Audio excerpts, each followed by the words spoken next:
ഈശോ മിശിഹായിൽ ഏറ്റവും അധികം സ്നേഹിക്കപ്പെടുന്ന മാതാപിതാക്കളെ, സഹോദരി സഹോദരങ്ങളെ, പുതിയ നിയമത്തിലെ ആദ്യ സുവിശേഷത്തിൽ ആദ്യ അധ്യായത്തിൽ പ്രത്യക്ഷപ്പെടുന്ന ആദ്യത്തെ സജീവ കഥാപാത്രമാണ് വിശുദ്ധ ജോസഫ്. നീതിമാനെന്ന് വിശുദ്ധ ഗ്രന്ഥം ഉദ്ഘോഷിക്കുന്ന ഉണ്ണിയേശോയുടെ വളർത്തുപിതാവായ കന്യകാമറിയത്തിൻ്റെ കന്യകാത്വത്തിൻ്റെ സംരക്ഷകനായ വിശുദ്ധ ജോസഫ്.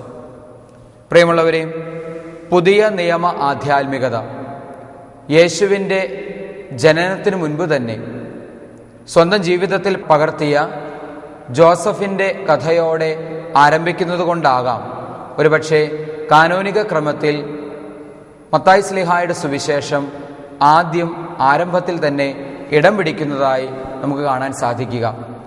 ശരിക്കു പറഞ്ഞാൽ ആദ്യമായി എഴുതപ്പെട്ട സുവിശേഷം മത്തായി ശ്ലീഹായുടേത് അല്ല. എന്നിട്ടും ആരംഭത്തിൽ തന്നെ കാനോനിക ക്രമത്തിൽ ഇടം പിടിക്കാൻ ഇതും ഒരു കാരണമായി നമുക്ക് വേണമെങ്കിൽ ചിന്തിക്കാവുന്നതാണ്. വിശുദ്ധ യൗസേപ്പിതാവിനെ അവതരിപ്പിക്കാൻ മത്തായി ശ്ലീഹ ഉപയോഗിക്കുന്ന രണ്ട് വിശേഷണങ്ങളുണ്ട്. ഒന്നാമത്തെ വിശേഷണം ജോസഫ് നീതിമാൻ ആയിരുന്നു. രണ്ടാമത്തെ വിശേഷണം ഭാര്യയെ അപമാനിക്കാൻ ഇഷ്ടപ്പെടാത്തവൻ ആയിരുന്നു.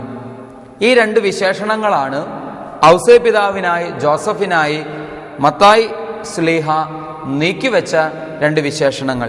ഒന്നാമത്തേത് നീതിമാൻ. പ്രിയമുള്ളവരെ, നീതിമാൻ എന്ന വാക്കിൻ്റെ പദത്തിൻ്റെ അർത്ഥം യഥാർത്ഥത്തിൽ യഹൂദ മതവിശ്വാസമനുസരിച്ച് നിയമങ്ങൾ കടുകിട തെറ്റാതെ പാലിക്കുന്നവനാരോ അവനാണ് യഹൂദയുടെ വിശ്വാസവും ചിന്തയും അനുസരിച്ച് നീതിമാൻ എന്ന് പറയുന്നത്. നിയമങ്ങൾ കടുകിട തെറ്റാതെ അനുസരിക്കുന്നവനാരോ അവനാണ് യഹൂദയുടെ വിശ്വാസം അനുസരിച്ച് നീതിമാൻ എന്ന് പറയുന്നത്. എന്നാൽ ആ ഒരു സങ്കല്പത്തിൽ നിന്നുകൊണ്ട് ചിന്തിച്ചാൽ ഒരിക്കലും ജോസഫിനെ നീതിമാൻ എന്ന് വിളിക്കുക സാധ്യമല്ല. കാരണം ജോസഫ് നിയമം പാലിക്കുകയല്ല, മറിച്ച് നിയമം ലംഘിക്കുകയാണ് ഈ സംഭവത്തിൽ ചെയ്യുന്നത്. എന്താണ് പ്രിയപ്പെട്ടവരെ ജോസഫ് ചെയ്ത നിയമലംഘനം? പ്രിയമുള്ളവരെ, ജോസഫും മറിയവും തമ്മിലുള്ള വിവാഹ നിശ്ചയം കഴിഞ്ഞു. അവരുടെ വിവാഹം കഴിഞ്ഞിട്ടില്ല, അവർ സഹവസിച്ചിട്ടില്ല. എന്നിട്ടും ഇതാ മറിയം തൻ്റെ പ്രതിശ്രുത വധു ഗർഭിണിയായി കാണപ്പെടുകയാണ്. സ്വാഭാവികമായും ജോസഫിന് മനസ്സിലായി, ഇതാ താൻ വിവാഹം കഴിക്കാൻ പോകുന്ന പെൺകുട്ടി തന്നെ വഞ്ചിച്ചിരിക്കുന്നു, തന്നെ ചതിച്ചിരിക്കുന്നു. അവൾ വ്യഭിചാരമെന്ന മാരകമായ പാപം ചെയ്തിരിക്കുന്നു. ഇനി ഈ കാര്യം മനസ്സിലായ താൻ ചെയ്യേണ്ടത് എന്താണ്? ഇവളെ നിയമത്തിൻ്റെ മുൻപിൽ ഹാജരാക്കുക. നിയമത്തിൻ്റെ മുൻപിൽ ഹാജരാക്കപ്പെട്ട് കഴിയുമ്പോൾ നിയമമനുസരിച്ചുള്ള ശിക്ഷ കല്ലെറിഞ്ഞ് അവൾ കൊല്ലപ്പെടും എന്നുള്ളത് സുനിശ്ചിതമാണ്. നിയമം വെച്ച് നോക്കിയാൽ ജോസഫ് ചെയ്യേണ്ടിയിരുന്ന കാര്യം അതായിരുന്നു. താൻ വിവാഹം കഴിക്കാൻ പോകുന്ന പെൺകുട്ടി തന്നെ വഞ്ചിച്ചു, വ്യഭിചാരമെന്ന തിന്മ ചെയ്തു. അവളെ ഇതാ നിയമത്തിൻ്റെ മുൻപിൽ ഹാജരാക്കി അർഹമായ ശിക്ഷ അവൾക്ക് വാങ്ങിക്കൊടുക്കുക.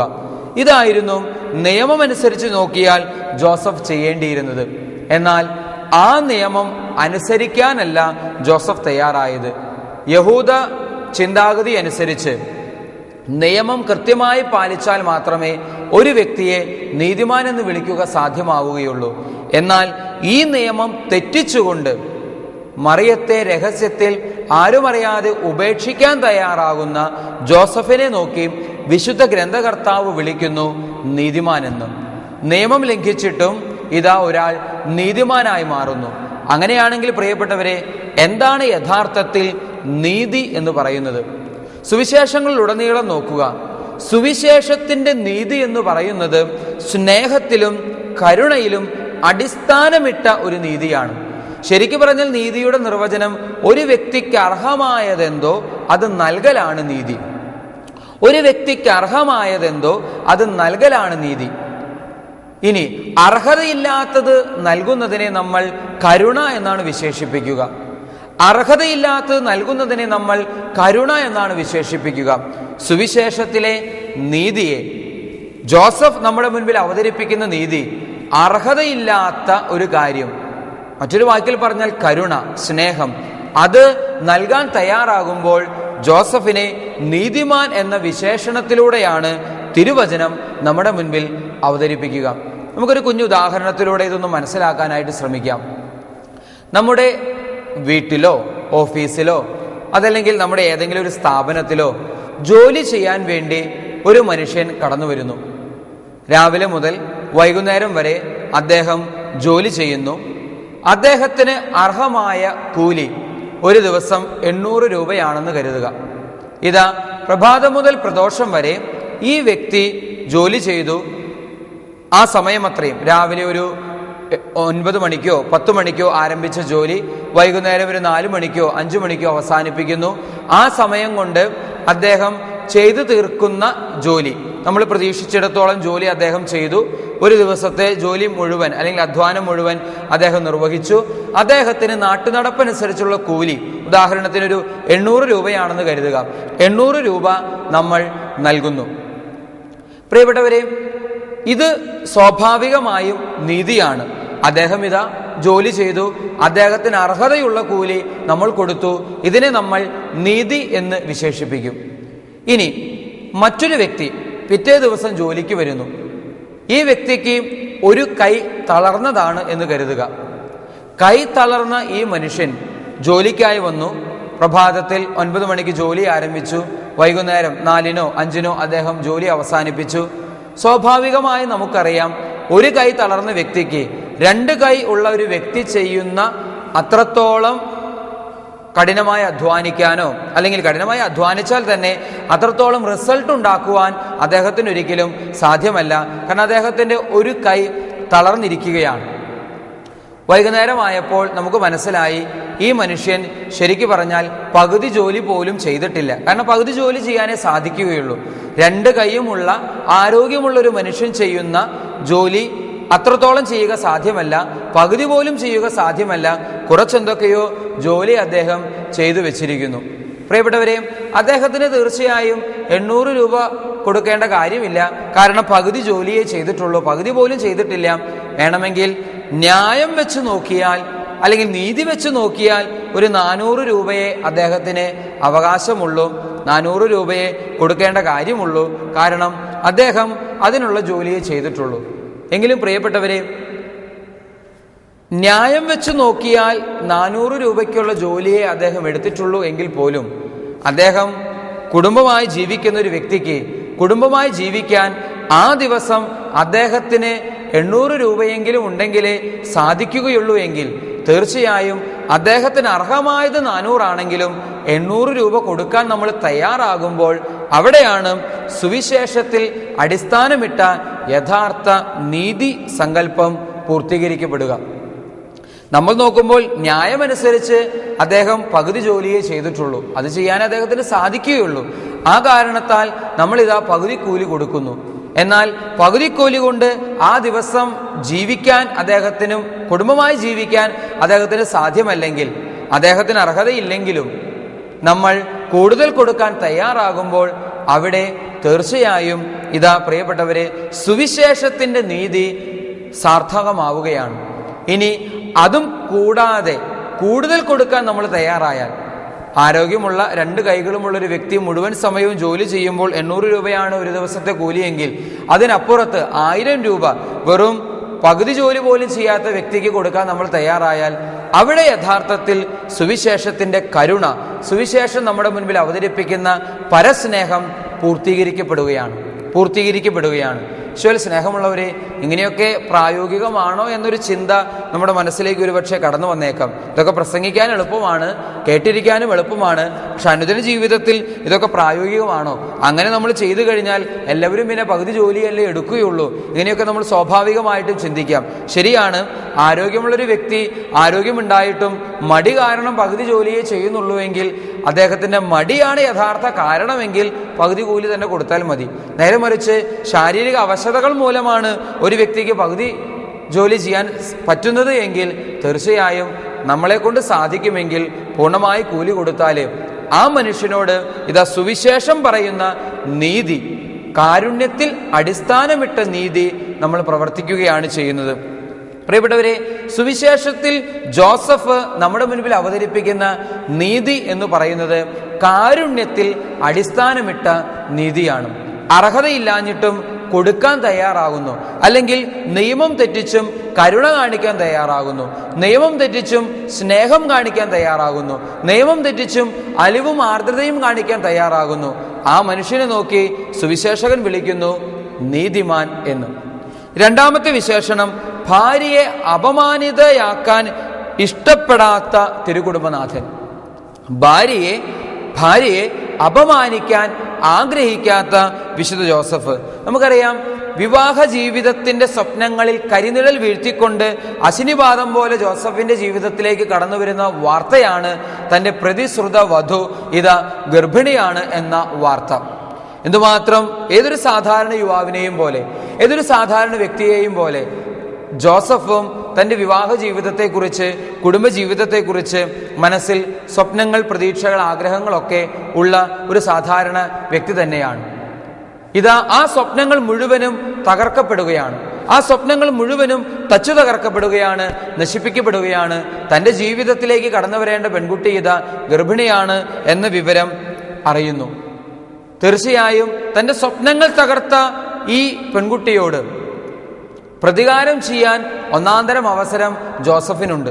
പ്രത്യേകിച്ച് ഒന്നും ചെയ്യണ്ട, അവളെ നിയമത്തിന് മുൻപിലൊന്ന് ഹാജരാക്കിയാൽ മതി, അവളെ ഒന്ന് ചൂണ്ടിക്കാണിച്ചാൽ മാത്രം മതി, അല്ലെങ്കിൽ മറ്റാരെങ്കിലോടും ഒന്ന് ഈ വിവരം പറഞ്ഞാൽ മതി, ബാക്കി കാര്യങ്ങൾ അവർ ചെയ്തോളും. പക്ഷെ പ്രിയപ്പെട്ടവരെ, അങ്ങനെ ഒന്നും ചെയ്യാൻ ജോസഫ് തയ്യാറാകുന്നില്ല.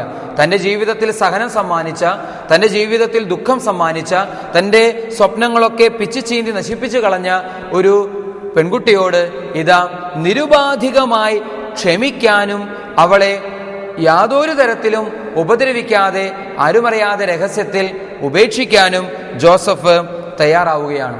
ഒരുപക്ഷെ ഇതൊക്കെ കേൾക്കുമ്പോൾ നമ്മുടെ മനസ്സിലേക്ക് കടന്നു വരാൻ സാധ്യതയുള്ളൊരു ചിന്ത, മറിയം പരിശുദ്ധയാണല്ലോ. ശരിയാണ്, മറിയം പരിശുദ്ധയാണ്, അത് നമുക്കല്ലേ അറിയൂ. മറിയം പരിശുദ്ധയാണെന്നും നിർമ്മലയാണെന്നും അവൾ യാതൊരു തെറ്റും ചെയ്തിട്ടില്ലെന്നും കൃപയുടെ നിറവ് ഉള്ളവളാണ് പരിശുദ്ധ കന്യകാ മറിയമെന്നും സാക്ഷാൽ ദൈവപുത്രന് ആണ് ജന്മം കൊടുക്കാൻ അവൾ പോകുന്നത് എന്നും അത് പരിശുദ്ധാത്മാവിനാൽ സംഭവിച്ചതാണെന്നും ഒക്കെ നമുക്കറിയാം. പക്ഷേ ജോസഫിനെ അതൊന്നും അറിയില്ലായിരുന്നു. ഒന്നും അറിയാതിരുന്നപ്പോഴാണ് അദ്ദേഹം അത് ക്ഷമിക്കാനായിട്ട് തയ്യാറാവുന്നത്. പ്രിയപ്പെട്ടവരെ, ദൈവദൂതൻ പ്രത്യക്ഷപ്പെട്ട് കാര്യങ്ങൾ അവതരിപ്പിച്ചതിന് ശേഷമല്ല, അതിനു മുൻപ് തന്നെ ജോസഫ് അവളോട് ക്ഷമിച്ചിരുന്നു. അതിനു മുമ്പ് തന്നെ ജോസഫ് അവളോട് പൊറുത്തിരുന്നു. അതിനു മുൻപ് തന്നെ ജോസഫ് അവളോട് കരുണ കാണിക്കുന്നതിനെ കുറിച്ച് വളരെ ഗൗരവത്തിൽ ചിന്തിച്ചിരുന്നു. ഇതിനൊക്കെ ശേഷമാണ് ദൈവദൂതൻ പ്രത്യക്ഷപ്പെടുന്നതും സത്യാവസ്ഥ വെളിപ്പെടുന്നതും. സത്യാവസ്ഥ വെളിപ്പെടുന്നതിന് മുൻപ് തന്നെയും ജോസഫ് ക്ഷമിക്കാൻ തയ്യാറായിരുന്നുവെന്ന് വിശുദ്ധ ഗ്രന്ഥത്തിൽ നിന്ന് നമുക്ക് മനസ്സിലാക്കാനായിട്ട് സാധിക്കും. പ്രിയപ്പെട്ടവരെ, കാരണം എന്തുമായിക്കൊള്ളട്ടെ, ഞാൻ മൂലം ഒരു തുള്ളി കണ്ണുനീര് പോലും ഈ ഭൂമിയിൽ വീഴരുത് എന്ന ആത്മീയതയാണ് യഥാർത്ഥത്തിൽ ജോസഫിന്റെ ശ്രേഷ്ഠതയ്ക്ക് ആധാരമായി നിലകൊള്ളുന്നത്. ഈ ജോസഫിന്റെ കുടുംബത്തെയാണ് നമ്മൾ തിരുക്കുടുംബം എന്ന് വിശേഷിപ്പിക്കുക. താൻ മൂലം ജീവിത പങ്കാളിയുടെ ഒരു തുള്ളി കണ്ണുനീര് പോലും വീഴ്ത്തില്ല എന്ന സ്നേഹനീതിയുടെ നിർബന്ധ ബുദ്ധിയാണ് കുടുംബത്തെ തിരുക്കുടുംബമാക്കി മാറ്റുന്നത്. ഞാൻ മൂലം ജീവിത പങ്കാളിയുടെ ഒരു തുള്ളി കണ്ണുനീര് പോലും വീടില്ല എന്ന സ്നേഹനീതിയുടെ നിർബന്ധ ബുദ്ധിയാണ് കുടുംബത്തെ തിരുക്കുടുംബമാക്കി മാറ്റുന്നത്. അതുകൊണ്ട് തന്നെ കുടുംബത്തെ തിരുക്കുടുംബമാക്കി മാറ്റുവാൻ ആഗ്രഹിക്കുന്ന ഏതൊരു വ്യക്തിയും മാതൃകയാക്കേണ്ടത് ജോസഫിനെയാണ്. ഓരോ കുടുംബത്തിലും ഓരോ ജോസഫുമാരുണ്ടെങ്കിൽ, അല്ലെങ്കിൽ കുടുംബനാഥൻ ജോസഫിന്റെ മനോഭാവത്തെ സ്വന്തമാക്കുകയാണ് എങ്കിൽ ആ കുടുംബം തിരുക്കുടുംബമായി രൂപപ്പെടും. ഞാൻ മൂലം എൻ്റെ പങ്കാളിയുടെയോ എൻ്റെ മക്കളുടെയോ എൻ്റെ സഹോദരങ്ങളുടെയോ മാതാപിതാക്കളുടെയോ ഒരു തുള്ളി കണ്ണുനീര് പോലും വീഴാൻ ഇടവരില്ല എന്ന സ്നേഹ നിർബന്ധ ബുദ്ധിയാണ് പ്രിയപ്പെട്ടവരെ ഒരു കുടുംബത്തെ, സ്നേഹനീതിയുടെ നിർബന്ധ ബുദ്ധിയാണ് ഒരു കുടുംബത്തെ തിരുക്കുടുംബമാക്കി രൂപാന്തരപ്പെടുത്തുന്നത്. ഇനി നമ്മൾ മനസ്സിലാക്കുക, ഒരു പ്രശ്നവുമില്ലാത്ത കുടുംബമായിരുന്നില്ല യഥാർത്ഥത്തിൽ നസ്രത്തിലെ തിരുക്കുടുംബം എന്ന് പറയുന്നത്. ഒരു പ്രശ്നവും ഇല്ലാത്തത് കൊണ്ടല്ല ആ കുടുംബം തിരുക്കുടുംബമായി മാറിയത്. നേരെ മറിച്ച് ഒരു കുടുംബത്തെ തകർക്കുന്ന പ്രശ്നങ്ങളിൽ ഏറ്റവും വലിയ പ്രശ്നമേതോ ആ പ്രശ്നത്തിന്റെ പരകോടിയെ കുടുംബജീവിതത്തിന്റെ ആദ്യ നാളുകളിൽ തന്നെ അഭിമുഖീകരിച്ച കുടുംബമായിരുന്നു നസ്രത്തിലെ തിരുക്കുടുംബം. നമ്മൾ ഒരിക്കലും വിചാരിക്കരുത് ഒരു പ്രശ്നവുമില്ലാത്ത ഒരു കുടുംബമായിരുന്നു നസ്രത്തിലെ കുടുംബം, അതുകൊണ്ടാണ് അത് തിരുക്കുടുംബമായി മാറിയത് എന്ന്. അല്ലലില്ലാതെ, അലച്ചിലില്ലാതെ, പ്രശ്നങ്ങളില്ലാതെ, പ്രതിസന്ധികളില്ലാത്ത ഒരു കുടുംബമായിരുന്നു നസ്രത്തിലെ തിരുക്കുടുംബം എന്ന് ഒരിക്കലും വിചാരിക്കരുത്. ഒരു കുടുംബത്തെ തകർക്കുന്ന ഏറ്റവും വലിയ പ്രശ്നമെന്തോ ആ പ്രശ്നങ്ങളിൽ വെച്ച് ഏറ്റവും വലിയ പ്രശ്നത്തിന്റെ പരകോടി കുടുംബജീവിതത്തിന്റെ ആദ്യ നാളുകളിൽ തന്നെ അഭിമുഖീകരിച്ച കുടുംബമായിരുന്നു നസ്രത്തിലെ തിരുക്കുടുംബം. ഒന്ന് ആലോചിച്ച് നോക്കിയേ, ജീവിത പങ്കാളി, സ്വന്തം ഭാര്യ അല്ലെങ്കിൽ ഭാര്യയാകാൻ പോകേണ്ടവൾ ഇതാ തന്നിൽ നിന്നല്ലാതെ ഗർഭവതിയായി തീർന്നിരിക്കുന്നു എന്ന് അറിഞ്ഞു കഴിഞ്ഞാൽ എങ്ങനെയാണ് ഒരു കുടുംബനാഥന് അല്ലെങ്കിൽ ഭർത്താവിന് അല്ലെങ്കിൽ പ്രതിശ്രുത വരന് എങ്ങനെ അത് പൊറുക്കാനായിട്ട് സാധിക്കും? ദമ്പതിയുടെ അല്ലെങ്കിൽ സ്വന്തം ജീവിത പങ്കാളിയുടെ ദാമ്പത്യ അവിശ്വസ്തത അത്ര എളുപ്പത്തിൽ പൊറുക്കാൻ സാധിക്കുന്ന ഒരു കാര്യമല്ല. കുടുംബജീവിതം നശിക്കാൻ, തകരാൻ, ഇല്ലാതെയാകാൻ ഒരൊറ്റ കാരണം മതി. അത്രയും വലിയ പ്രതിസന്ധി, അത്രയും വലിയൊരു പ്രശ്നം കുടുംബജീവിതത്തിന്റെ ആരംഭത്തിൽ തന്നെ കടന്നു പോകേണ്ടി വന്നൊരു കുടുംബമായിരുന്നു നസ്രത്തിലെ തിരുക്കുടുംബം. എന്നിട്ടും ആ കുടുംബം തകരാതെ കാത്തു സൂക്ഷിക്കപ്പെട്ടുവെങ്കിൽ, ആ കുടുംബം തകരാതെ തിരുക്കുടുംബമായി വളർന്നുവെങ്കിൽ അതിന്റെ പ്രധാന കാരണമായി കണ്ണിയായി വർത്തിച്ചത് ജോസഫിന്റെ നീതിബോധമാണ്. കാരുണ്യത്തിൽ അടിസ്ഥാനമിട്ട നീതിബോധം. ഈശോയിൽ സ്നേഹമുള്ളവരെ, നമുക്ക് വെറുതെ ഇങ്ങനെയൊന്ന് ചിന്തിച്ചു നോക്കാം. ജോസഫ് അന്ന് അപ്രകാരം പ്രവർത്തിച്ചില്ലായിരുന്നുവെങ്കിൽ, അങ്ങനെ ചിന്തിക്കുന്ന മണ്ടത്തരമാണ്, എങ്കിലും വെറുതെ ഒന്ന് ചിന്തിച്ചു നോക്കിയേ. ജോസഫ് അപ്രകാരം പ്രവർത്തിച്ചില്ലായിരുന്നുവെങ്കിൽ മറിയത്തെ യഹൂദ മത നേതൃത്വത്തിന്റെ മുൻപിൽ അല്ലെങ്കിൽ നിയമത്തിന്റെ മുൻപിൽ ഹാജരാക്കിയിരുന്നുവെങ്കിൽ, അവൾ കല്ലെറിഞ്ഞു കൊല്ലപ്പെട്ടിരുന്നുവെങ്കിൽ, അങ്ങനെയൊക്കെ ചിന്തിക്കുന്ന ഒരു പക്ഷെ മണ്ടത്തരമായിരിക്കാം. എങ്കിലും വെറുതെ ഒന്ന് ചിന്തിച്ചു നോക്കിയേ, ചരിത്രത്തിന്റെ ഗതി എന്താകുമായിരുന്നു? ചരിത്രത്തിന്റെ ഗതി എന്താകുമായിരുന്നു? അങ്ങനെ നോക്കുമ്പോൾ ജോസഫിന്റെ കാരുണ്യത്തിൽ അടിസ്ഥാനമിട്ട നീതിബോധം, ജോസഫിന്റെ ക്ഷമയിൽ അടിസ്ഥാനമിട്ട നീതിബോധം സമ്മാനിച്ചത് ഒരു തിരുക്കുടുംബത്തെ മാത്രമല്ല, അതിലൂടെ പിന്നീട് ലോകം മുഴുവന്റെയും രക്ഷ തന്നെ ആയിരുന്നുവെന്ന വലിയ യാഥാർത്ഥ്യത്തെ തിരിച്ചറിയാൻ നമുക്ക് സാധിക്കും. എങ്ങനെ ജോസഫിന് ഇത് സാധിച്ചുവെന്നുകൂടെ ചിന്തിക്കുന്നത് നല്ലതാണ്. എങ്ങനെ ജോസഫിന് ഇത് സാധിച്ചു? എല്ലാ ചലനങ്ങൾക്കും പുറകിൽ ഒരേ കാരണമല്ല എന്ന തിരിച്ചറിവ് ജോസഫിനുണ്ടായിരുന്നു. എല്ലാ ചലനങ്ങൾക്കും പുറകിൽ ഒരേ കാരണമല്ല എന്ന തിരിച്ചറിവ് ജോസഫിനുണ്ടായിരുന്നു. പ്രിയപ്പെട്ടവരെ, ഒരു മുത്തശ്ശി കഥ കേട്ടിട്ടുണ്ട്. ഒരു മുത്തശ്ശി കഥ ഇപ്രകാരമാണ്. ഒരു വേട്ടക്കാരൻ, അദ്ദേഹം കാട്ടുപന്നിയെ വേട്ടയാടുന്ന തൊഴിലാണ് ചെയ്തിരുന്നത്. കാട്ടുപന്നിയെ വേട്ടയാടലാണ് ഈ വേട്ടക്കാരന്റെ പ്രധാനമായി അദ്ദേഹം ചെയ്തിരുന്നത്. അദ്ദേഹം ആ ജോലിയിൽ വൈദഗ്ധ്യം നേടിയിട്ടുള്ള ഒരു വേട്ടക്കാരനായിരുന്നു. അദ്ദേഹം ചെയ്തിരുന്ന പ്രകാരമാണ്, കുറ്റിക്കാട്ടിൽ എവിടെയെങ്കിലും കാട്ടുപന്നിക്ക് ഏറ്റവും കൂടുതൽ ഇഷ്ടമുള്ള ഭക്ഷണ പദാർത്ഥങ്ങൾ ഒളിപ്പിച്ചു വെക്കും. അത് കഴിഞ്ഞ് പന്നി ഈ മണം പിടിച്ച് വന്നു കഴിയുമ്പോൾ ഇദ്ദേഹം ഒളിപ്പിച്ച് വെച്ച ഈ ഭക്ഷണ പദാർത്ഥം കുറ്റിക്കാട്ടിൽ ഒളിപ്പിച്ച് വെച്ചതിന് ശേഷം ദൂരെ എവിടേക്കെങ്കിലും ഒന്ന് മാറിയിരിക്കും. കൃത്യമായിട്ട് ലക്ഷ്യം പിടിച്ച്, ഉന്നം പിടിച്ച് അമ്പും വില്ലുമായി അദ്ദേഹം മാറിയിരിക്കും. കുറെ സമയം കഴിയുമ്പോൾ കുറ്റിക്കാട്ടിൽ അനക്കം കേൾക്കും. അനക്കം കേൾക്കുമ്പോൾ മനസ്സിലാകും അത് കാട്ടുപന്നി തനിക്ക് പ്രിയപ്പെട്ട ഭക്ഷണത്തിന്റെ മണം കിട്ടി ഈ ഭക്ഷണത്തിന്റെ അടുത്ത് വന്ന് അത് കഴിച്ചുകൊണ്ടിരിക്കുകയാണ്. അനക്കം കാണുന്ന സ്ഥലമേതോ ആ സ്ഥലത്തേക്ക് അദ്ദേഹം അമ്പെയ്യും. കാട്ടുപന്നിയെ സാധാരണ കാണാറില്ല, കാരണം വലിയ കുറ്റിക്കാട്ടിൽ മറച്ചു വെച്ചിരിക്കുന്ന ഈ തീറ്റ തിന്നാൻ വേണ്ടി വരുമ്പോൾ കാട്ടുപന്നിയെ കാണാൻ സാധിക്കില്ല. നേരെ മറിച്ച് കുറ്റിക്കാടിന്റെ ഇളക്കം മാത്രമേ കാണാനായിട്ട് സാധിക്കൂ. ഇളക്കം കണ്ട് ലക്ഷ്യം നോക്കി ഇത് അദ്ദേഹം അമ്പെയ്യുന്നു. കൃത്യം അത് കാട്ടുപന്നിയുടെ ദേഹത്ത് തറച്ചിരിക്കും. അത് കുറച്ചു നേരം ഓടി എവിടെയെങ്കിലും ചത്തുമലച്ച് കിടപ്പുണ്ടാകും. ചിലപ്പോൾ അവിടെ തന്നെയും ചത്തുമലച്ച് കിടക്കുന്നുണ്ടാകും. തൻ്റെ അനേക നാളത്തെ പരിശീലനത്തിലൂടെ ഇദ്ദേഹം ഈ ഒരു തൊഴിലിൽ അങ്ങേയറ്റം പ്രാഗൽഭ്യം നേടിയെടുക്കുകയാണ്. പ്രിയപ്പെട്ടവർ, അങ്ങേയറ്റം പ്രാഗൽഭ്യം നേടിയെടുത്ത ഈ മനുഷ്യൻ അനേകം നൂറുകണക്കിന് ആയിരക്കണക്കിന് കാട്ടുപന്നികളെ ഈ വിധത്തിൽ വേട്ടയാടി കൊല്ലുന്നു. അതിനെ വിറ്റ് തൻ്റെ കുടുംബത്തിന് ആവശ്യമായ കാര്യങ്ങൾ നേടിയെടുക്കുന്നു. പ്രിയപ്പെട്ടവരെ, അങ്ങനെ എനിക്ക് ഒരു ദിവസം പതിവ് പോലെ ഇതേ രീതിയിൽ അദ്ദേഹം കാട്ടുപന്നിയെ വേട്ടയാടുന്നതിന് വേണ്ടി കുറ്റിക്കാട്ടിൽ തീറ്റ, കാട്ടുപന്നിക്ക് ഏറ്റവും പ്രിയപ്പെട്ട തീറ്റ, ഭക്ഷണ പദാർത്ഥം കൊണ്ടുവന്ന് വെച്ചു. അതിനുശേഷം ദൂരെ ഒരു മരത്തിന്റെ പുറകിൽ മറഞ്ഞിരുന്നു. കുറെ സമയം കഴിഞ്ഞു. ഇതാ അവിടെ ആ കുറ്റിക്കാട്ടിൽ ഇളക്കം കണ്ടു. അവിടെ പരതുന്ന അല്ലെങ്കിൽ കുറ്റിക്കാട് കിടന്ന് ഇളകുന്നതായി അദ്ദേഹം കണ്ടു. അദ്ദേഹം നോക്കി, ഇതാ കുറ്റിക്കാട് ഇളകുന്നു, അവിടെയും കാട്ടുപന്നി വന്നിരിക്കുന്നു. കാട്ടുപന്നി ഇപ്പോൾ ഭക്ഷണം തിന്നുകൊണ്ടിരിക്കുകയാണ്. അദ്ദേഹം അമ്പും വില്ലും എടുത്തു, ലക്ഷ്യം തെറ്റാതെ കൃത്യമായി അമ്പെയ്തു.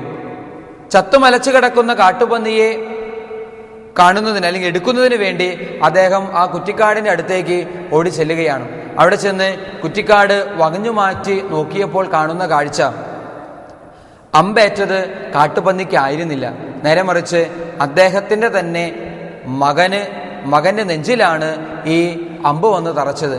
സത്യത്തിൽ സംഭവിച്ചത്, ഇദ്ദേഹത്തെ കാണാതെ വന്നപ്പോൾ മകൻ അന്വേഷിച്ച് ഇറങ്ങിയതാണ്. കൊച്ചുപയ്യൻ, 10 വയസ്സ് മാത്രം പ്രായമുള്ള കൊച്ചുപയ്യൻ, അദ്ദേഹത്തിന്റെ ഏക മകൻ, അദ്ദേഹത്തെ അന്വേഷിച്ച് കാട്ടിലേക്ക് വന്നതാണ്. അന്വേഷിച്ചു വന്ന് ഈ കുറ്റിക്കാട്ടിൽ പെട്ട സമയത്ത്, കുറ്റിക്കാട്ടിൽ ഈ മകൻ വന്ന് പെട്ടപ്പോൾ അവിടെയാണ് ഈ കുറ്റിക്കാട് കിടന്ന് ഇളകിയപ്പോൾ ഈ വേട്ടക്കാരൻ വിചാരിച്ചു അത് കാട്ടുപന്നിയാണെന്ന് കരുതി അവിടേക്ക് അമ്പ് ചെയ്യുന്നു. പക്ഷെ കാട്ടുപന്നിക്ക് പകരം അമ്പേറ്റത് സത്യത്തിൽ മകന്റെ നെഞ്ചിലായിരുന്നു. മകൻ അവിടെ പിടഞ്ഞു വീണ് മരിക്കുകയാണ്, അപ്പന്റെ കൈകളിൽ തന്നെ കിടന്നുകൊണ്ട്. പ്രിയപ്പെട്ടവരെ, അന്നേരം അദ്ദേഹം തിരിച്ചറിഞ്ഞ ഒരു യാഥാർത്ഥ്യമാണ് ഈ മുത്തശ്ശി കഥയുടെ ആശയമായി നമ്മൾ മനസ്സിലാക്കുക. ഈ വേട്ടക്കാരൻ തിരിച്ചറിഞ്ഞൊരു വലിയ യാഥാർത്ഥ്യം, ആ യാഥാർത്ഥ്യമാണ് ഈ മുത്തശ്ശി കഥയുടെ ആധാരമായി അല്ലെങ്കിൽ ഈ മുത്തശ്ശി കഥയുടെ ഒരു ആശയമായി നമുക്ക് മനസ്സിലാക്കാനായിട്ട് സാധിക്കുക. അത് മറ്റൊന്നുമല്ല, അതിപ്രകാരമാണ്, എല്ലാ ചലനങ്ങൾക്കും പുറകിൽ ഒരേ കാരണമായിരിക്കണമെന്ന് നിർബന്ധമില്ല. എല്ലാ ചലനങ്ങൾക്കും പുറകിൽ ഒരേ കാരണമായിരിക്കണമെന്ന് നിർബന്ധമില്ല. എന്ന് വെച്ച് കഴിഞ്ഞാൽ പ്രിയപ്പെട്ടവരെ, അത്രയും നാൾ കുറ്റിക്കാട് ഇളകുമ്പോൾ ഈ മനുഷ്യൻ കരുതിയിരുന്നു അത് കാട്ടുപന്നി മൂലമാണ് സംഭവിക്കുന്നത് എന്ന്. എന്നാൽ ആദ്യമായി അദ്ദേഹം തിരിച്ചറിഞ്ഞു, എല്ലായ്പ്പോഴും കുറ്റിക്കാട് ഇളകുന്നത് കാട്ടുപന്നി തന്നെ വന്ന് ആകണമെന്ന് നിർബന്ധമില്ല, അല്ലാതെയും സംഭവിക്കാം. എല്ലാ ചലനങ്ങൾക്കും പുറകിൽ ഒരേ കാരണമായിരിക്കണമെന്ന് നിർബന്ധമില്ല. പ്രിയപ്പെട്ടവരെ, ജോസഫും ഇത് തിരിച്ചറിഞ്ഞ വ്യക്തിയാണ്. പ്രിയപ്പെട്ടവരെ, തൻ്റെ ജീവിതത്തിൽ സങ്കടവും ദുഃഖവും ദുരന്തവും ഇതാ കടന്നു വരാനിരിക്കുമ്പോൾ ജോസഫും തിരിച്ചറിയുന്നു, ജോസഫും മനസ്സിലാക്കുന്നു, എല്ലാ സങ്കടത്തിനും അല്ലെങ്കിൽ എല്ലാ ചലനത്തിനും പുറകിൽ ഒരേ കാരണം തന്നെ ആയിരിക്കണമെന്ന് നിർബന്ധമില്ലെന്ന്. നമ്മുടെയൊക്കെ അനുദിന ജീവിതത്തിൽ ഇതൊന്ന് പ്രാവർത്തികമാക്കാൻ അല്ലെങ്കിൽ മനസ്സിലാക്കാൻ ശ്രമിക്കുന്നത് നല്ലതായിരിക്കും. പലരും പ്രാർത്ഥിക്കാനൊക്കെ വരുമ്പോൾ പലരും പറയാറുണ്ട്, കുഞ്ഞ് ജനിച്ചതിന് ശേഷം വീട്ടില് പല തരത്തിലുള്ള തകർച്ചകൾ, ബിസിനസ് തകർന്നു, കൃഷി നശിച്ചു, വളർത്തുമൃഗം ചത്തുപോയി, ഇനി പുതിയ കുഞ്ഞ് ജനിച്ചതിന് ശേഷമാണ് സംഭവിച്ചതെന്ന്. എന്ന് വെച്ചാൽ അതിൻ്റെ അർത്ഥം എന്താണ്? ഞാൻ ചിലപ്പോൾ ചോദിക്കാറുണ്ട്, കുഞ്ഞ് ജനിച്ചത് കൊണ്ടാണോ ഇതൊക്കെ സംഭവിച്ചത്? അല്ല, അങ്ങനെയല്ല. എന്നാലും അതിന് ശേഷമാണ് ഇത് സംഭവിച്ചത്. പ്രിയപ്പെട്ടവരെ, ഈ കുഞ്ഞ് ഇത് പല പ്രാവശ്യം കേൾക്കാൻ ഇടവരും. സ്വാഭാവികമായും ആ കുഞ്ഞിൻ്റെ ഹൃദയം വലിയ ആന്തരിക മുറിവ് ആ കുഞ്ഞു ഹൃദയത്തിൽ സമ്മാനിക്കപ്പെടുകയാണ്. തൻ്റെ ജനനത്തോടെ ഈ കുടുംബത്തിൽ കുറെ നാശങ്ങളുണ്ടായി. അതിൽ പലരും പറഞ്ഞു കേട്ടിട്ടുണ്ട്, മകന്റെ കല്യാണത്തിന് ശേഷമാണ് വീട്ടിൽ ഇങ്ങനെയുള്ള പ്രശ്നങ്ങൾ, ബുദ്ധിമുട്ടുകൾ, പ്രയാസങ്ങൾ. അപ്പോൾ നമ്മൾ ഉടനെ ചോദിക്കും, മരുമകളാണോ പ്രശ്നക്കാരി? മരുമകൾ പ്രശ്നക്കാരിയൊന്നുമല്ല, അവൾ കുഴപ്പമൊന്നും ഉണ്ടാക്കുന്നില്ല. പക്ഷേ വീട്ടിൽ അവൾ വന്നതിന് ശേഷം പല പ്രശ്നങ്ങളും, അവൾ കുഴപ്പമൊന്നും ഉണ്ടാക്കുന്നില്ല എങ്കിലും പല പ്രശ്നങ്ങളും, അറിയാതെയാണെങ്കിലും പരോക്ഷമായിട്ടാണെങ്കിലും നമ്മൾ പ്രശ്നത്തിൻ്റെ ഉത്തരവാദിത്തം മറ്റൊരു വ്യക്തിയിലേക്ക് വെച്ച് നീട്ടുകയാണ്. എല്ലാ ചലനങ്ങൾക്കും പുറകിൽ ഒരേ കാരണമായിരിക്കണമെന്ന് യാതൊരു നിർബന്ധവുമില്ല. അതുകൊണ്ട് പ്രിയപ്പെട്ടവരെ, നമ്മുടെ ജീവിതത്തിൽ പല കാരണങ്ങൾ കൊണ്ട് സഹനങ്ങളും ദുഃഖങ്ങളും നൊമ്പരങ്ങളും തകർച്ചകളും വീഴ്ചകളും ഒക്കെ സംഭവിക്കാം. എന്തുമാകട്ടെ, അതെല്ലാം തമ്പുരാന്റെ സന്നിധിയിൽ സമർപ്പിച്ച് സ്നേഹപൂർവ്വം കാത്തിരിക്കുക. കർത്താവ് ഇതാ ദൂതനെ അയച്ച്, സാക്ഷാൽ ദൈവദൂതൻ വന്നാണ് ജോസഫിനോട് സത്യാവസ്ഥ വെളിപ്പെടുന്നത്. ചിലപ്പോഴൊക്കെ ദൈവദൂതന്മാരെ ദൈവം നമ്മുടെ മുൻപിൽ അയക്കും. അന്നേരം നമുക്ക് സത്യാവസ്ഥകളൊക്കെ വെളിപ്പെട്ട് കിട്ടും. ദൈവത്തോട് ആലോചന ചോദിക്കുക. ജോസഫിനെ പോലെ കാരുണ്യത്തിലും സ്നേഹത്തിലും അടിസ്ഥാനമിട്ട നീതിബോധത്തെ സ്വന്തമാക്കുക. ഈശോ നമ്മെ അനുഗ്രഹിക്കട്ടെ. പിതാവിൻ്റെയും പുത്രൻ്റെയും പരിശുദ്ധാത്മാവിൻ്റെയും നാമത്തിൽ ആമേൻ.